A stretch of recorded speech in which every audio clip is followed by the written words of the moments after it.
নাই প্রয়োজন গয়া গঙ্গা কাশী, মানুষ ভালোবাসি আমি, মানুষ ভালোবাসি। মানুষ যদি হইতে চাও ও মন রে, আগে করো মানুষের ভজনা। তাহলে মানুষের ভজনা করব। মানুষকে মানুষ গুরু নিষ্ঠা যার, ওরে মানুষ গুরু ববে নিষ্ঠা যার। কথা বলবেন না কেউ, আনন্দ পাবে। মায়েরা রান্নাঘরে গিয়ে দেখলেন সব আছে, ডাল ছাল তরি তরকারি যা দরকারি সবই আছে। এই যে আমার দিকে তাকান, কীর্তনে আসছেন, মনটা যেন আঙ্গিনার ভিতরে বাঁধা থাকে। আপনার আশাটা সফল হবে।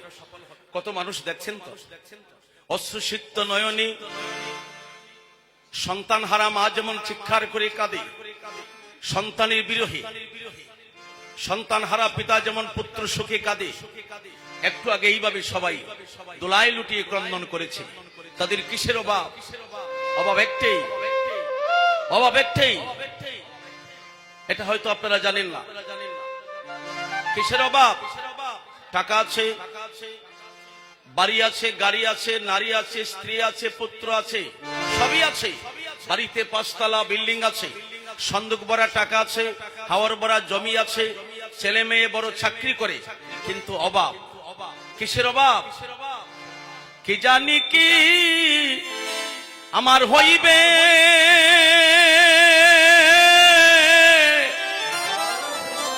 হইবে শেষের দিনে,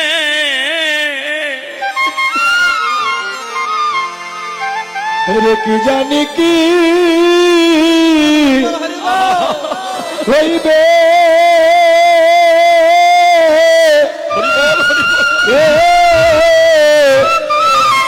শেষের দিনে। আমার কি জানি কি আমার কি হইবে,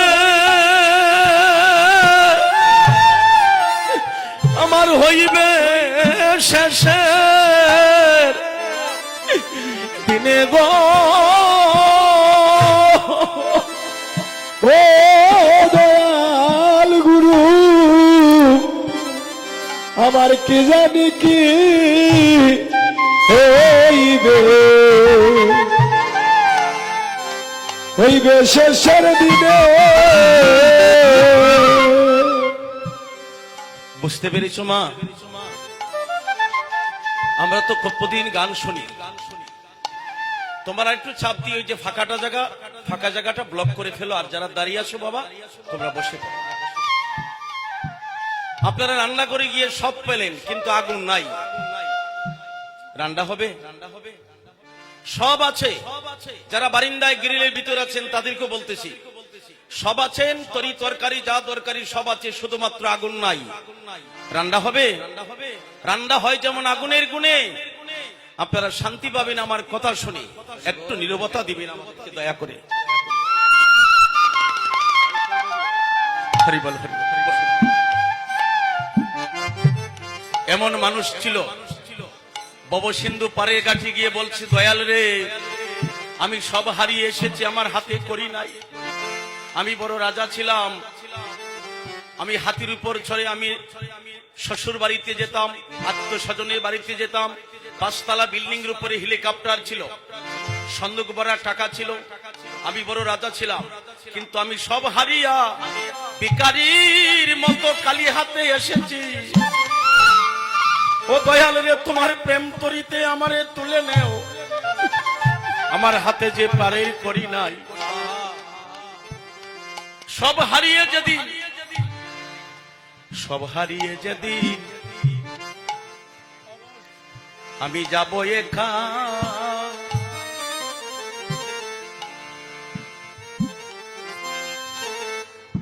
সব হারিয়ে যেদিন। ওই বেলুনটা কোন ছেলের হাতে? এটা লুকিয়ে রাখুন। কি গান শুনছেন না? যে ছেলে তোমায় প্রথম ডেকেছিল পিতা, বাবা বলে ডাকতো আদরের সন্তান, সেই ছেলে তো সবার আগে শ্মশানে নিয়া আমারে দিবে আগুনের চিতা। একটা বাবা জন কাটা মানুষের মতো সন্তানকে পরিশ্রম করে বড় করে, কিন্তু তার বিনিময়ে শেষের দিনে আমার মুখে অগ্নি দিয়া, আমার গায়ের দামি পোশাক খুলিয়া জন্মের মতো বিদায় দিবে, আন্দার করে কোনোদিন আর বাত্তি দেবে না। একজন মা 20 বছর বয়সে যদি স্বামীর ঘরে যায়, একটি সন্তানের মা হওয়ার পরে সেই নারী যখন তার স্বামীকে হারিয়ে ফেলে, সন্তানের মুখের দিকে তাকিয়া, এই পরিপূর্ণ যৌবন বয়সটা সন্তানের মুখের দিকে তাকাইয়া তার জীবন কাটিয়ে দেয়, সেই নারী জীবনে বিয়ে করতে চায় না। সে বলে আগে হারাইলাম আমার মা, হারাইলাম আমার বাবা, ছাড়লাম ভাই কাকা যেটা সকলকে চারিয়া স্বামীর ঘরে আসার পরে আমার স্বামী আমারে যখন ছেড়ে চলে গেল, এই জগতে আমার গোবিন্দ ছাড়া আপন বলতে আর কেউ নাই রে। নিতাই গৌর হরি বল।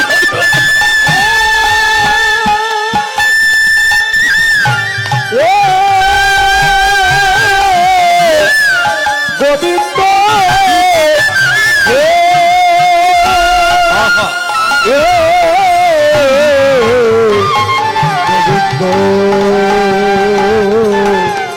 গোবিন্দ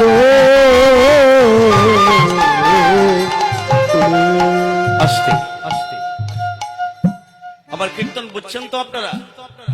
সব হারিয়ে মা তার স্তন সুধা দিয়ে সন্তানকে বড় করলো।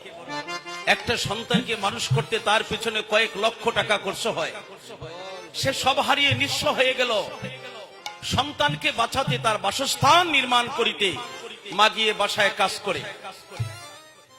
এই কথাটাও তো সন্তান সেদিন বলে যায় না, মনে থাকবে? সখী গো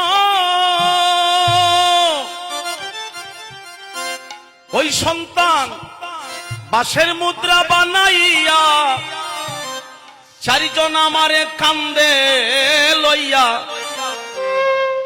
আগে পিছে বরযাত্রীরা যাইবে চলি, তোমার প্রথম সন্তান কান্দে লইবে, আর পিছে সবাই হরি হরি বলবে। প্রথম সন্তান কান্দে লইবে, পিছে সবাই হরি হরি বলবে। ওরে তোমার প্রথম সন্তান তোমারে কান্দে লইবে, আর পিছে সবাই হরি বলবে। প্রথম সন্তান কান্দে লইবে, পিছে সবাই হরি হরি বলবে। জন্মের মতো আসবে আমায় রাখি, হরে জন্মের মতো আসবে আমায় রাখি, ও প্রাণ সখী গো। আস্তে আস্তে অনেকের তো বিয়ে হয়ে গেছে, সন্তানের মা হয়ে গেছেন, তো অনেকেই হয়েছে, আর অনেকেই ভাবছেন আর কয়দিন পরে আমি যদি নারী হই, আমার বাবা একটা অচেনা পুরুষের হাতে আমারে দান করে দিবে, সবাইকে ছাড়িয়ে আমি চলে যাব। বাবার বাড়ি ছেড়ে, আত্মীয় পরিজনকে ছেড়ে যদি সারাটা দিন তুমি ঘরের কোণে বসে কান্দ, কেউ তোমারে বলবে না মা তুমি কি কি হারিয়ে এসেছো তোমার বাবার বাড়িতে, কেউ বলবে না। সব হারিয়ে তো চলে গেলে। হারাইলাম বাবা, যে মা 10 মাস গর্ভে ধারণ করে মায়ের স্তন সুধা দিয়ে আমাকে বড় করলো, সেই মাকে ছেড়ে গেলাম। যে বাবা জমিতে কাজ করে আমার মুখে আহার দিত, বাজারে রিক্সা চালিয়ে আমাকে আহার দিত, সেই বাবাকে হারাইলাম। নারী জনম, অবলার জনম, আপন ভাই বন্ধু সকলকে ছাড়িয়া সারাটা দিন যদি ঘরের কোণে কাঁদো শ্বশুর বাড়িতে, কেউ তোমাকে বলবে না তুমি বাবার বাড়িতে কি কি হারিয়ে এসেছো। শুধু এই বিয়েটাই শেষ নয়, বাকি আছে। এই জন্যই তো গোবিন্দকে ডাকা। সখী গো বাঁশের মুদ্রা বানাইয়া চারজন আমারে কান্দে লইয়া, আগে পিছে বরযাত্রী